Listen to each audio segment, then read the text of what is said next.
Shalom, perkenalkan nama saya Kamila Febriani Selan, NIM 101-2022-0016, kelas A. Saya mahasiswa dari Institut Agama Kristen Negeri Kupang, Fakultas Keguruan dan Ilmu Pendidikan Kristen, Program Studi Pendidikan Agama Kristen. Di sini saya akan menjelaskan tentang periodisasi sejarah gereja kuno sampai sejarah gereja abad pertengahan. Periodisasi sejarah gereja kuno: dalam periode gereja kuno, gereja mulai timbul dan berkembang dari kelompok kecil gereja menjadi kuasa yang menentukan pada segala bidang kehidupan, seperti yang terjadi di Eropa Barat. Ciri-ciri berikut dalam periode ini diletakkan dalam organisasi, tata ibadah atau liturgi dan ajaran gereja.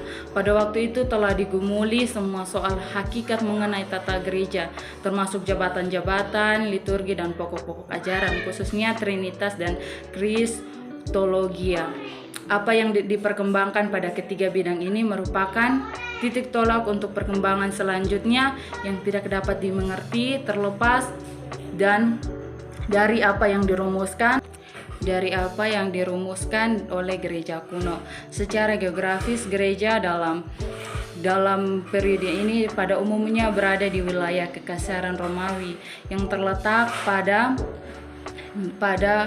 Laut Tengah. Dari Palestina di Timur Tengah, gereja disebarkan ke Asia Kecil, sekarang di Turki, Syria, Yunani, Italia, sampai ke ujung-ujung Kekaisaran Romawi. Bahkan di luar batasnya, sesudah gereja muncul di tengah-tengah dunia Helenisia, gereja mulai bentuk organisasi, liturgi dan teologia, walaupun seringkali terancam oleh dunia sekitarnya.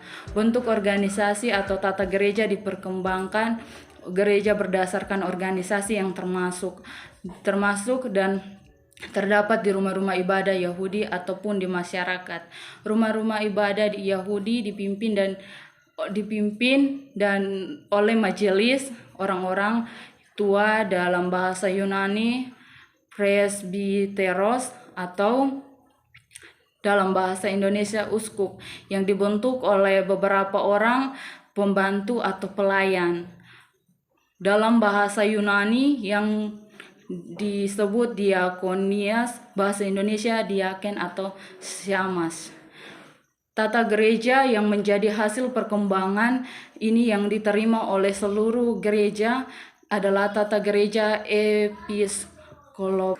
Dibedakan 3 jabatan, yakni uskup, episkopos, presbiteros atau diakos, yang merupakan suatu hierarki atau susunan tingkatan pangkat. Uskup dianggap lebih tinggi dari presbiteros, dua-duanya lebih tinggi daripada diakonos. Setiap jemaat atau gereja di satu tempat dipimpin oleh satu episkopos yang dipilih dari antara para presbiteros. Tugas seorang episkopos adalah mengatur kehidupan jemaat, memimpin ibadat, dan melayani sakramen-sakramen.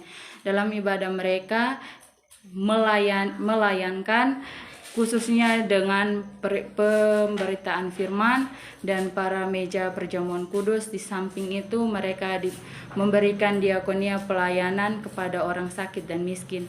Sebelum tahun 313 Masehi, waktu gereja diberi kebebasan oleh pemerintah Kekaisaran Romawi, gereja selalu diancam oleh penghambatan yang sewaktu-waktu terjadi. Alasan adalah bahwa kelakuan orang Kristen berbeda dari gaya hidup biasa. Mereka pula menolak mempersembahkan kepada dewa-dewa, antara lain kepada dewa pelindung, sehingga mereka dicurigai sebagai musuh negara. Di sini saya akan menjelaskan lagi sejarah gereja abad pertengahan 590 sampai 1492 sampai dengan 1517 Masehi. Selama zaman abad pertengahan, gereja gereja di Eropa Barat memainkan peranan yang menentukan di seluruh kehidupan masyarakat.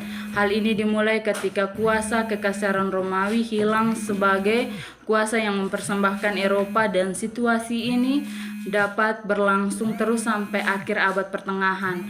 Waktu kekuatan politik seperti negara-negara nasional mulai menuntut haknya untuk mengatur kehidupan masyarakat.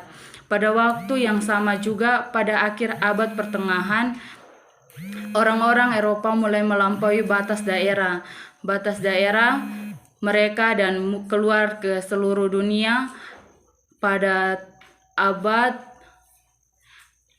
tahun 1492 Columbus menemukan Amerika. Gereja tidak lagi terbatas pada Eropa dan Timur Tengah seperti dahulu, sekaligus kesatuan gereja barat yang dapat dipertahankan selama abad pertengahan menjadi hilang karena reformasi Martin Luther pada tahun 1517 Masehi.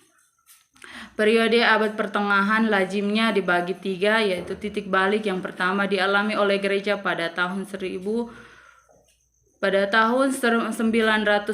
ketika terjadi reformasi kebayoran di Cluny yang memberi dorongan dan semangat baru kepada seluruh gereja. Sekitar tahun 1300 kemudian menjadi jelas bahwa kuasa gereja pada bidang politik mulai berkurang dan diancam oleh usaha-usaha negara untuk mengatur bidang ini sendiri.